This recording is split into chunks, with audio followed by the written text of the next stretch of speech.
महोदय, मैं आपका धन्यवाद देना चाहता हूं। साथ ही साथ इस सदन में जो 75वें वर्ष पर संविधान की बहस शुरू हुई है, जहां सत्ता पक्ष से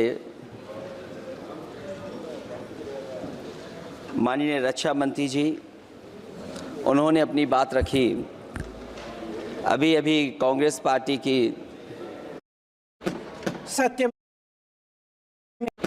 सत्यमेव जयते। जय हिंद। अगले मैडम बधाई। अध्यक्ष महोदय, मैं आपका धन्यवाद देना चाहता हूं।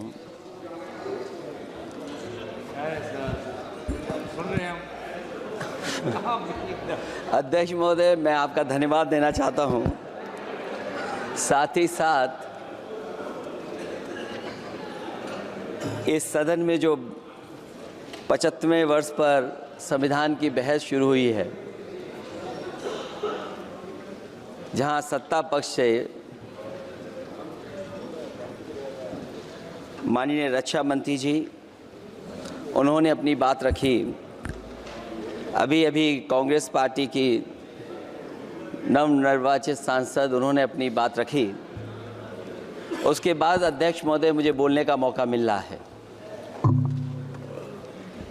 मैं सबसे पहले लाखों लाख लोग जो भारत देश की आज़ादी में जिन्होंने अपनी जान न्यौछावर कर दी, देश आज़ाद हुआ। आज़ादी के बाद बाबा साहब भीमराव अंबेडकर जी और तमाम हमारे वरिष्ठ लोगों ने इस संविधान को देने का काम किया।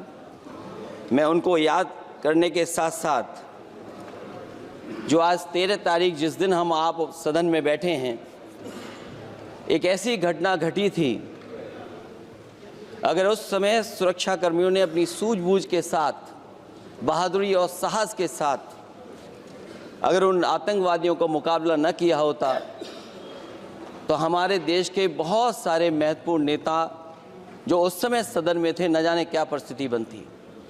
मैं उन बहादुर जिनकी जान गई उनका याद करता हूं, वहीं श्रद्धांजलि भी देता हूं। मैं इस संविधान की चर्चा पे जहां खड़ा हुआ हूं, मैं बाबा भीमराव अंबेडकर जी उनको श्रद्धांजलि अर्पित करते हुए जिन्होंने संविधान को देने का काम किया।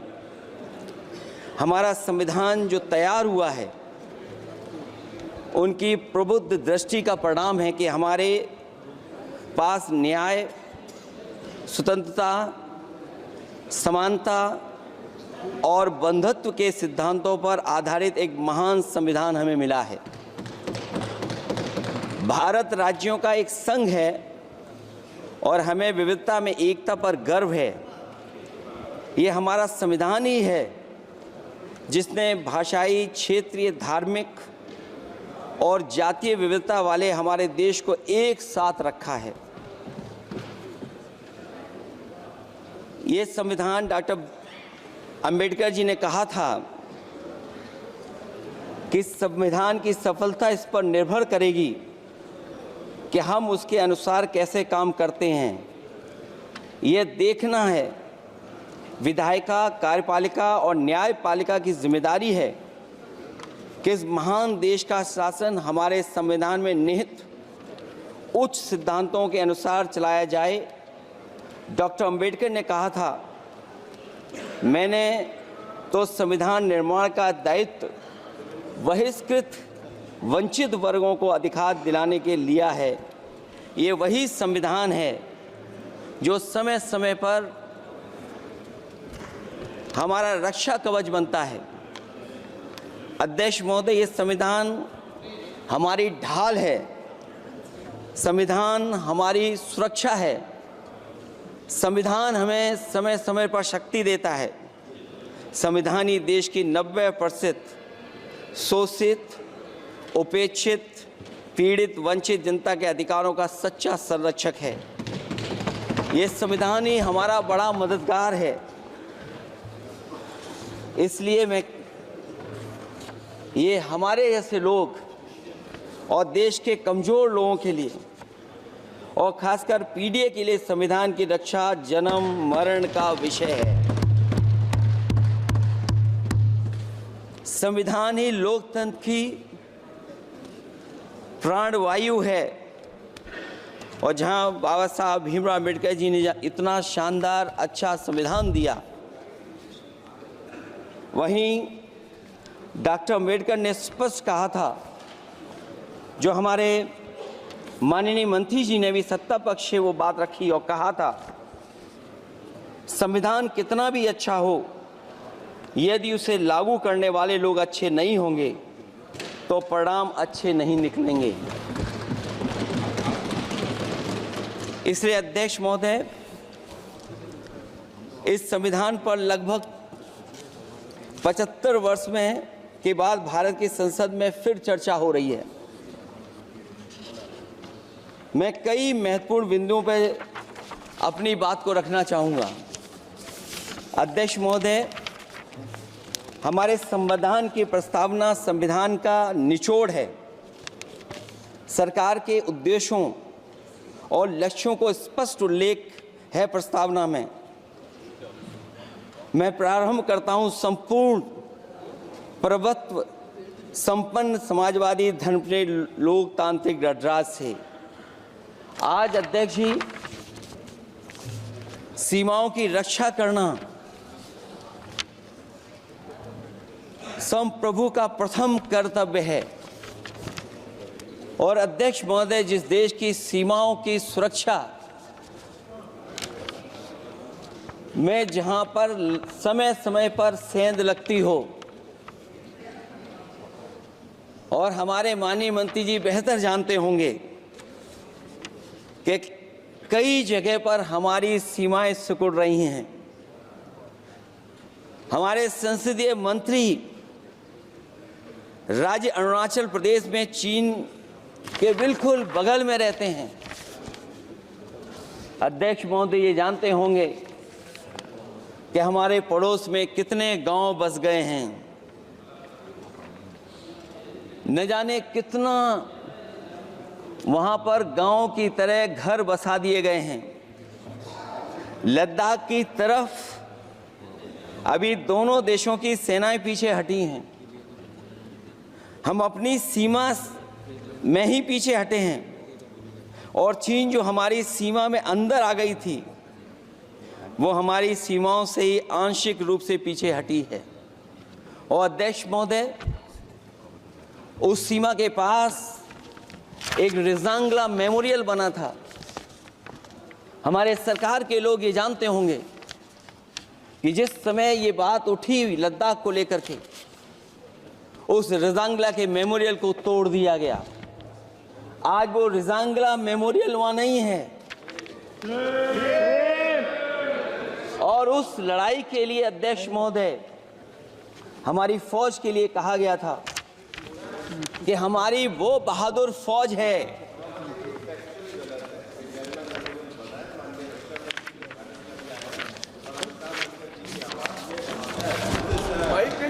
अध्यक्ष महोदय, यही तो फर्क है।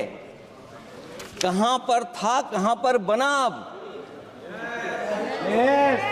और अध्यक्ष महोदय, मैं सरकार को बताना चाहता हूं, अध्यक्ष जी, मंत्री जानते होंगे, मंत्री जी, केवल 12 किलोमीटर सड़क बनी थी और पड़ोसी देश ने क्या क्या नहीं कहा गया। और वो समय आएगा जब हमें मानसरोवर और कैलाश पर्वत पे जाने के लिए भी वो देश हमें रोकने लगेगा। तो हमारी आज 75 साल बाद सीमाएं कितनी सुरक्षित हैं। क्या लद्दाख की वो फिंगर्स जहां पर हम पहले थे, क्या हमारी फौज वहीं खड़ी है कि नहीं खड़ी है? अगर आप रिजांगला मेमोरियल जानते होंगे तो लद्दाख की वो सीमाएं जो हमारे देश के अंदर थी, क्या हमारी सीमा वहां तक है कि नहीं है? आज सही है। ये देश समाजवादी गणराज्य बने। समाजवाद का सरल शब्दों में अर्थ है कि समता और संपन्नता हो, लेकिन देश में अध्यक्ष महोदय 2014 के बाद विषमता जिस तेजी के साथ बढ़ी है उसकी कल्पना भी नहीं की जा सकती है। 140 करोड़ में से 82 करोड़ सरकारी अन्न पर जिंदा हैं। अध्यक्ष महोदय, जो देश को ये कहते हो कि हम दुनिया की सबसे तेज रफ्तार पे चलने वाली अर्थव्यवस्था बनने जा रहे हैं, 3 पर पहुंच गए और ऊपर जाएंगे। मैं सरकार से कहना चाहता हूं कि जब 82 करोड़ सरकारी अन्न पर जिंदा हैं और दूसरी तरफ देश की संपूर्ण संपत्ति के 2/3 हिस्से पर कुछ परिवारों का कब्जा है, अगर सरकार में ये बहादुरी और हिम्मत है तो इस 60% गरीबी के रेखा से नीचे रहने वाले लोगों की पर कैपिटा इनकम क्या है? अगर आपकी अर्थव्यवस्था ऊंचाई पर जा रही है तो हमारे जो गरीब लोग हैं, जो 60% गरीब लोग हैं, उनकी पर कैपिटा इनकम क्या है? और जहां समय समय पर सरकार अपने आंकड़े देती है, कम से कम ये आंकड़े भी दे दे कि गरीबी रेखा पर जो नीचे रहने वाले लोग हैं उनकी पर कैपिटा इनकम क्या है। इससे स्पष्ट हो जाएगा कि 5% लोगों की पर कैपिटा इनकम क्या है। हमारा प्रेमबली कहता है कि धर्म निरपेक्ष गणराज्य बने। राज्य की निगाह में सभी धर्म समान हैं। हमारा सेकुलरिज्म हमें रिलीजियस इक्वलिटी का रास्ता दिखाता है। यही न अर्थ इसका है। क्या इस पर सरकार अमल कर रही है? देश के 20 करोड़ से ज्यादा अल्पसंख्यकों के, विशेषकर मुसलमानों को दूसरे दर्जे का नागरिक बना देने का प्रयास चल रहा है। उन पर हो रहे अत्याचार प्रतिदिन बढ़ते जा रहे हैं। उनकी संपत्ति को लूटा जा रहा है, हत्याएं की जा रही हैं, घर तोड़े जा रहे हैं, उनके पूजा स्थलों पर कब्जा प्रशासन की मदद से किए जा रहे हैं। अगर ये धर्मनिरपेक्षता, तो धर्म शासित राज्य की क्या परिभाषा है? और हाल ही में हम लोगों ने अध्यक्ष महोदय उदाहरण देखा है कि किस तरीके से उत्तर प्रदेश में कई महत्वपूर्ण जगह पर इस तरह की घटनाएं जानबूझ करके की गई। मुझे याद है उस समय, जिस समय उत्तर प्रदेश का इलेक्शन चल रहा था, बहुत से लोगों को वोट डालने का अधिकार जिनको था, उनको अधिकार से रोका गया और जो लोग वोट डालने जा रहे थे उन्हें डराया धमकाया जा रहा था। ऐसे इंतजाम किए गए थे कि ये वोट डालने के लिए वोट बूथ तक न पहुंच पाए। वो तस्वीरें अध्यक्ष महोदय न केवल हम लोगों ने देखी, बल्कि पूरे देश और दुनिया ने देखी होंगी कि किस तरीके से उत्तर प्रदेश की सरकार के प्रशासन के इशारे पर एक पुलिस के अधिकारी ने महिलाओं को वोट से डालने से रोका और रिवॉल्वर दिखा करके कहा कि वोट डालने नहीं जाओगे। मैं उन बहादुर महिलाओं को बधाई देना चाहता हूं कि उन्होंने परवाह नहीं की और उन्होंने कहा कि इससे कुछ जान जाने वाली नहीं, अगर जान भी जाएगी तो हम वोट डाल करके आएंगे। क्या यही लोकतांत्रिक गणराज्य है? सच्चे लोकतंत्र में जनता श्रद्धापूर्वक मतदान के माध्यम से अपनी सरकार चुनती है। क्या हम सही अर्थों में लोकतांत्रिक व्यवस्था में जी रहे हैं, जहां सरकार मशीन और सरकारी मशीनरी के जरिए जहां चाहे अपनी सरकार बना लेती है, जनता के मत का कोई अर्थ नहीं रखे हैं, वह लोकतंत्र नहीं कहा जा सकता है। यह व्यवस्था जब तेजी से लोकतंत्र में तानाशाही की तरफ बढ़ रही है, हिटलर ने भी तो जनता द्वारा चुने जाने के बाद संविधान में संशोधन करके तानाशाही कायम कर दी थी। हमारी सरकार भी उसी के समांतर चलने का प्रयास कर रही है।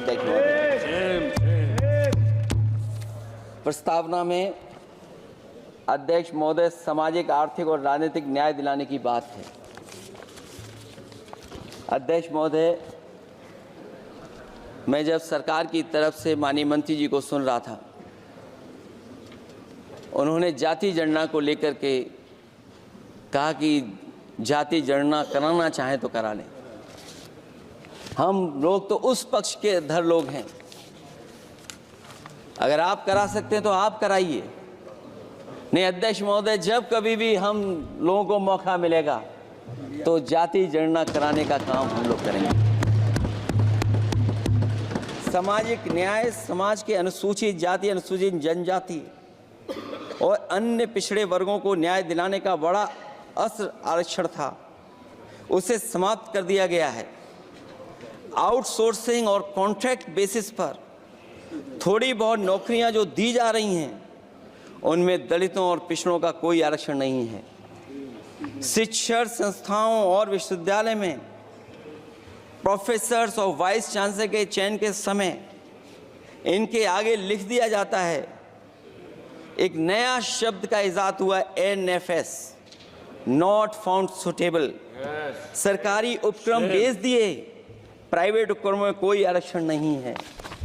अध्यक्ष महोदय, शिक्षा मंत्री जी सूची जारी करें, और अगर ये बात कहीं भी गलत है तो शिक्षा मंत्री जी सूची जारी कर दें। देश के सभी केंद्रीय विश्वविद्यालयों के वाइस चांसलर की ओर प्रोफेसर्स की एक, मैं तो कहूंगा अध्यक्ष महोदय कि शिक्षा मंत्री जी अगर ये सूची जारी कर दें कि जितनी भी सेंट्रल यूनिवर्सिटीज़ हैं और उनके माध्यम से जितने भी प्रोफेसर्स का अपॉइंटमेंट हुआ है, सब बात साफ हो जाएगी। आप केवल देश के 10% लोगों को ही ख्याल रख रहे हैं, बाकी 90% लोगों का आप ख्याल नहीं रख पा रहे हैं। और जाति जनगणना कभी जाति में भेदभाव नहीं बढ़ाएगा अध्यक्ष महोदय। जाति जनगणना जातियों के बीच दूरियां कम करेगा और तमाम हमारे ऐसे समाज के लोग जिनको न्याय नहीं मिला, जिनको अधिकार नहीं मिला है, अध्यक्ष महोदय कम से कम जाति जनगणना के बाद उन्हें अधिकार और सम्मान दिलाने का काम भी हो सकेगा। इसलिए हम इसके पक्ष में हैं। आर्थिक न्याय के बगैर न सामाजिक न्याय मिल सकता है और न राजनीतिक न्याय मिल सकता है। गरीबी का नाजायज लाभ उठाकर धन्ना सेठों की सरकार चुनाव में पैसा बांटकर राजनीतिक न्याय का भी अपहरण कर लेती है। कर्ज में डूबी बड़ी आबादी महाजन के दबाव में अपनी इच्छा के खिलाफ वोट देने को विवश हो जाती है। चुनाव में सत्ताधारी दलों द्वारा पैसे की भरमार के चलते कोई सामान्य कार्यकर्ता चुनाव नहीं लड़ पा रहा है। बड़े पैमाने पर धनवान चुनकर आ जाते हैं। पैसे के बल पर जब तक आर्थिक विषमता समाप्त नहीं होती, लोगों को राजनीतिक न्याय मिल नहीं सकेगा। प्रस्तावों में आगे जो लक्ष्य है, विचार, व्यक्ति, विश्वास, पंथ और उपासना की स्वतंत्रता, अन्याय के खिलाफ विचार व्यक्त करने पर जेल, अभिव्यक्ति की स्वतंत्रता का अर्थ है देशद्रोह। अगर भाजपा के मत के नहीं हैं, दूसरे धर्म के हैं तो प्रताड़ना के हकदार हैं। और अब तो उपासना करने पर भी दिक्कत है, क्योंकि हर मस्जिद के नीचे मंदिर खोजने वाले तत्व इस देश को शांति से रखना ही नहीं चाहते हैं। उन्हें कानून की कोई परवाह नहीं है। मैं इस मौके पर धन्यवाद देना चाहता हूं। सुप्रीम कोर्ट का कम से कम वो फैसला आया है जहां कुछ दिनों के लिए ये पाबंदी लगाई गई। व्यक्तियों की गरिमा और देश की एकता और अखंडता को सुनिश्चित करने वाली बंधुता, ये विभाजनकारी नीतियां संविधान की प्रस्तावना के उस उद्देश्य से जरा भी मेल नहीं खाती है। व्यक्ति की गरिमा लिंचिंग से धूल दूषित हो चुकी है। उद्योगपति सरकारी आतंक से परेशान हैं, होकर के अपनी पूंजी समेटकर देश छोड़ गए हैं और लगातार जा रहे हैं। अध्यक्ष महोदय, आज़ादी के बाद उद्योगपति कभी इतने भारत छोड़ करके नहीं गए होंगे, देश छोड़ के नहीं गए होंगे जितने इनकी सरकार में चले गए हैं। अगर व्यक्ति की गरिमा सुनिश्चित हो तो कोई व्यक्ति क्या अपनी मातृभूमि को छोड़ करके जा सकता है? सरकार इस पर आत्मचिंतन करे। अगर आपसी मतभेद पैदा करके एक दूसरे के प्रति अविश्वास पैदा किया जाएगा तो क्या देश की एकता और अखंडता के लिए एक अशुभ संकेत नहीं होगा?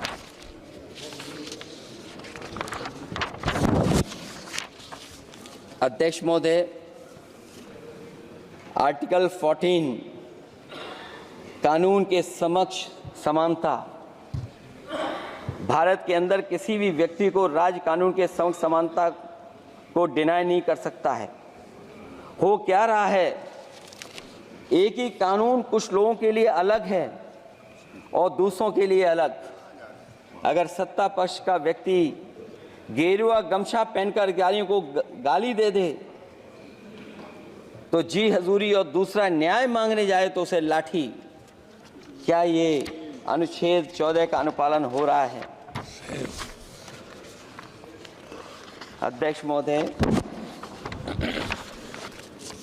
किसी भी व्यक्ति को उसके जीवन और दैहिक स्वतंत्रता से कानून सम्मत प्रक्रिया के बगैर वंचित नहीं किया जा सकता। ये सबसे महत्वपूर्ण मौलिक अधिकार है, लेकिन सबसे ज़्यादा इसी का दुरुपयोग हो रहा है। फर्जी मुठभेड़ में हत्याएं, जेल के अंदर हत्याएं और पुलिस अपरीक्षा में हत्याएं। आदमी कहीं भी सुरक्षित नहीं है। ईडी का तो ऐसा कानून बना दिया गया है कि बिना एफआईआर, बिना नोटिस किसी को भी बंद कर दो। लोकतंत्र फासिज्म में बदल रहा है। और अध्यक्ष महोदय, क्योंकि उत्तर प्रदेश की चर्चा सत्ता पक्ष से भी हुई, जो हालात उत्तर प्रदेश में हैं ऐसे हालात कभी किसी ने पहले नहीं देखे।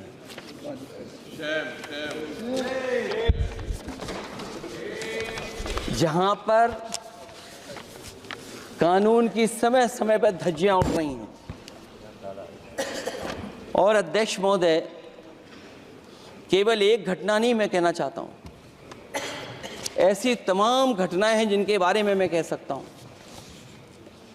आज़ादी के बाद अगर हम 75वें वर्ष में इस बात पर चर्चा करें संविधान पर, और आए दिन लोगों को न्याय मांगने के लिए आत्मदाह करना पड़े, तहसील हो वहां पे आत्मदाह, जिलाधिकारी हो वहां पे आत्मदाह, न्याय मांगने के लिए अगर मुख्यमंत्री आवास में जाना पड़े वहां पे आत्मदाह। सोचिए हम किस दिशा में जा रहे हैं। और अध्यक्ष महोदय, किसने नहीं देखा कि टीवी पे चलते हुए लोगों की जान ले ली गई? लाइव देखा है सबने। ये कहां का न्याय है? न केवल वो, बल्कि पता नहीं अध्यक्ष महोदय, हमारा प्रदेश कस्टोडियल डेथ में सबसे आगे जा रहा है, महिलाओं के उत्पीड़न में सबसे आगे जा रहा है। ये मैं नहीं कह रहा हूं, अध्यक्ष महोदय ये सरकार के आंकड़े बता रहे हैं। और न केवल इन चीजों में आगे जा रहा है, बल्कि आजकल जो नए जमाने का डिजिटल इंडिया है, अगर साइबर अपराधों में सबसे आगे कोई प्रदेश दिखाई दे रहा है तो वो उत्तर प्रदेश दिखाई दे रहा है। ये अलग बात है अध्यक्ष महोदय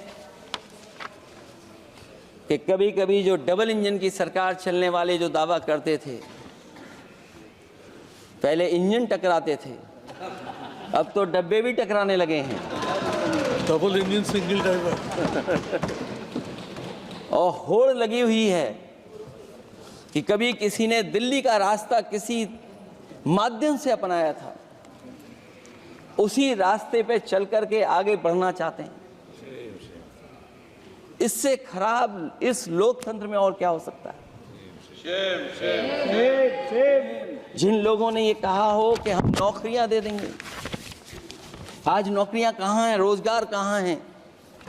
और अध्यक्ष महोदय, अगर वादा किया जाए नौकरी और रोजगार का, इन्वेस्टमेंट का, और सपने बड़े दिखाए जाएं, ये बात मैं इसलिए कह रहा हूं कि माननीय मंत्री जी भी उसी प्रदेश से आते हैं, प्रधानमंत्री जी भी उसी प्रदेश से आते हैं। आज कई मायनों में, कई आंकड़ों में उत्तर प्रदेश पीछे दिखाई दे रहा है, जहां रोजगार के सवाल पर जो सरकारी नौकरियां इसलिए नहीं क्योंकि आरक्षण न देना पड़ जाए, इसे सरकारी नौकरियां नहीं हैं। आए दिन पेपर आउट, पेपर लीक, न केवल पेपर लीक है बल्कि जानबूझ करके पेपर लीक कराया जाता है जिससे कि परीक्षा रद्द की जा सके। और जो अग्निवीर वाला सवाल था वो आज भी वैसा ही का वैसा है। हम लोग अग्निवीर वाली व्यवस्था कभी स्वीकार नहीं कर सकते हैं। जो पहले भर्ती जैसी होती थी अध्यक्ष महोदय, अगर वैसी ही भर्ती होगी तो हमारी सीमाएं और सुरक्षित होंगी, हमारे और नौजवान जाकर के देश की असली पक्की वर्दी पहनने का काम करेंगे। ये अध्यक्ष महोदय कैसी चर्चा संविधान की जो है बिना प्रधान की।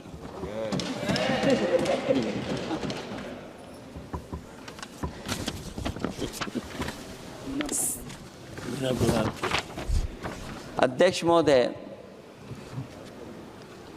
इस सरकार में जो लोकतंत्र के साथ खिलवाड़ हुआ है, इतना कभी खिलवाड़ नहीं हुई होगी।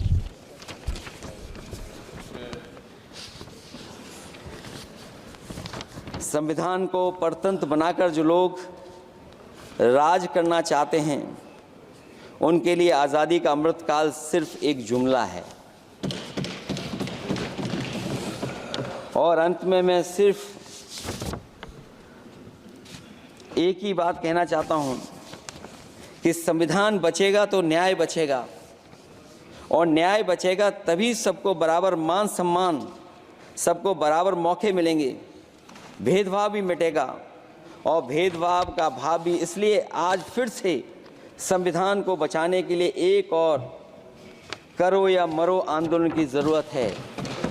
इसलिए अध्यक्ष महोदय, हम आपको भरोसा दिलाते हैं, पिछले चुनाव में भी बहुत सारे सत्ता पक्ष के माननीय लोग ये कहते थे कि हमें इतनी सीटें मिल जाएंगी तो हम संविधान बदल देंगे। अध्यक्ष महोदय, मैं आपके माध्यम से जनता का धन्यवाद देना चाहता हूं कि उन्होंने 400 पार के नारे को गिरा दिया और विपक्ष को इतनी ताकत दे दी कि इनकी जो सपना था संविधान बदलने को, उस सपने को तोड़ने का काम किया। अध्यक्ष महोदय, बहुत सारे साथी इधर के ही उधर हैं, अगर उधर वाले इधर आ गए उसी दिन ये सत्ता से बाहर हो जाएंगे। अध्यक्ष महोदय, आखिरी में मैं कुछ लाइनें कहकर के अपनी बात खत्म करना चाहता हूं। न मेरा है न तेरा है, ये हिंदुस्तान सबका है। नहीं समझी गई ये बात तो नुकसान सबका है। हजारों रास्ते खोजे गए उस तक पहुंचने के, मगर पहुंचे हुए ये कह गए भगवान सबका है।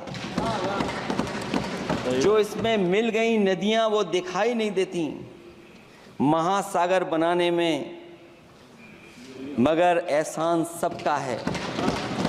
अनेकों रंग खुशबू नस्ल के फल फूल पौधे हैं, मगर उपवन की इज्जत आबरू ईमान सबका है। हमें उम्मीद है कि इस चर्चा के बाद बाबा साहब भीमराव अम्बेडकर जी का दिया हुआ संविधान को बदलने का सपना नहीं देखा जाएगा। साथ ही साथ डॉक्टर राममनोहर लोहिया, जिन्होंने समाजवादी आंदोलन का रास्ता दिखाया, नेताजी ने जो संघर्ष कर करके हम लोगों को उस जगह पहुंचाया, वहीं लोकनायक जयप्रकाश जी ने इस देश को आगे बढ़ाने के लिए समय समय पर संपूर्ण क्रांति का आह्वान देकर के जागरूक किया। मैं उन सबको याद करते हुए एक बार फिर अध्यक्ष जी आपका बहुत बहुत धन्यवाद देता हूं।